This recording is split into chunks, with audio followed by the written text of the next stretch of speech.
আসসালামু আলাইকুম। আমি জয় বলছি। আপনারা জানেন যে গত ১.৫ বছর ধরে এই অবৈধ ইউনূস সরকার অবৈধভাবে ক্ষমতা দখল করে আছে। গত ১.৫ বছরে তারা আমাদের অর্থনীতি শেষ করে দিয়েছে। গত ১.৫ বছরে বাংলাদেশে কোনো আইন শৃঙ্খলা নেই। যত জঙ্গিদেরকে আমাদের আওয়ামী লীগ সরকার গ্রেফতার করেছিল তাদেরকে তারা জেল থেকে ছেড়ে দিয়েছে।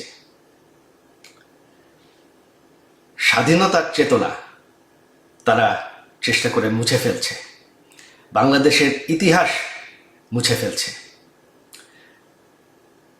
তারা বঙ্গবন্ধু বাসা, যেই বাসা, সেই ঐতিহাসিক ৩২ নম্বর বাসা যেখান থেকে আমাদের স্বাধীনতা ঘোষণা হয়, সেই বাসাকে তারা ধ্বংস করে ফেলেছে।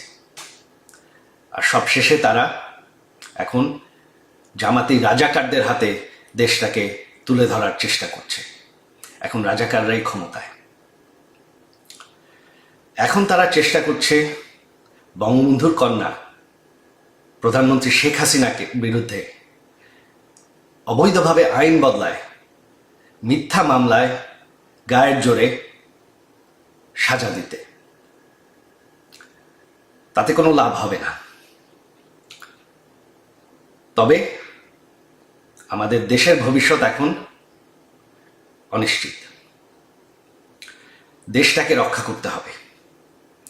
আপনারা যদি এই ভয়ঙ্কর পরিস্থিতি থেকে বেরোয় আসতে চান, আপনারা যদি চান যে বাংলাদেশ আবার সেই উচ্চ অর্থনীতিতে পরিণত হতে থাকুক, আপনারা যদি চান যে বাংলাদেশে আইন শৃঙ্খলা থাকে, বাংলাদেশে জঙ্গিবাদ না থাকে, বাংলাদেশে রাজাকাররা যাতে ক্ষমতায় ফিরে না আসে, যাতে আমাদের স্বাধীনতার যুদ্ধ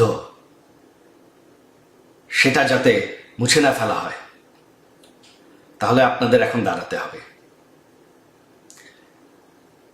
আপনারা জানেন ১৩ই তারিখ, আগামী পরশুদিন আমরা ডেকেছি ঢাকা অবরোধ। ঢাকা অবরোধকে আপনাদের সফল করতে হবে। আমার অনুরোধ আপনাদের প্রতি যে আপনারা কেউ, এরা গায়ের জোরে চেষ্টা করছে, তবে আপনারা কেউ কাজে যাবেন না। ছাত্রছাত্রীরা স্কুল কলেজে ক্লাসে যাবেন না। দোকানপাট, বাস, রিক্সা সব বন্ধ রাখবেন। এরা গায়ের জোরে চেষ্টা করছে দমন করতে, তবে ভয় পাওয়ার কিছু নাই। আপনারা যদি বাসায় থাকেন, এরা আপনাদের কিচ্ছু করতে পারবে না।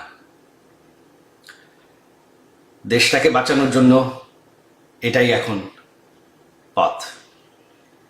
আপনারা যদি না চান যে রাজাকারদের হাতে দেশ চলে যাক, বাংলাদেশের ইতিহাস মুছে ফেলা হোক, বাংলাদেশ, যে বাংলাদেশ আমরা ভালোবাসি, সেটা শেষ হয়ে যাক, তাহলে এখনই সময়। এই অবৈধ সরকারের আর বেশি সময় নাই, এদেরকে ভয় পাওয়ার কিছু নাই। আর আমার শেষ অনুরোধ আইন শৃঙ্খলা বাহিনীদের পক্ষে যে এই সরকারটি অবৈধ,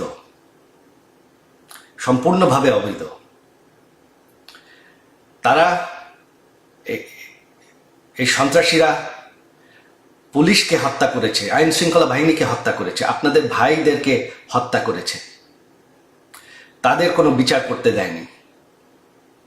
আপনারা আমাদের নেতাকর্মীদের নির্যাতন করবেন না। এই সরকারকে আমরা সরাবো। এই সরকার আর বেশি দিন টিকবে না। বাংলাদেশকে আবার সেই রাজাকারদের হাত থেকে আমরা অবশ্যই রক্ষা করব। ৭১-এর আন্দোলন আমরা যুদ্ধ করে জিতেছি। এই আন্দোলনও আমরা সফল হব। আপনাদের সবাই সহযোগিতা চাই।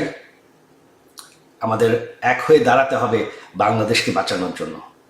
জয় বাংলা।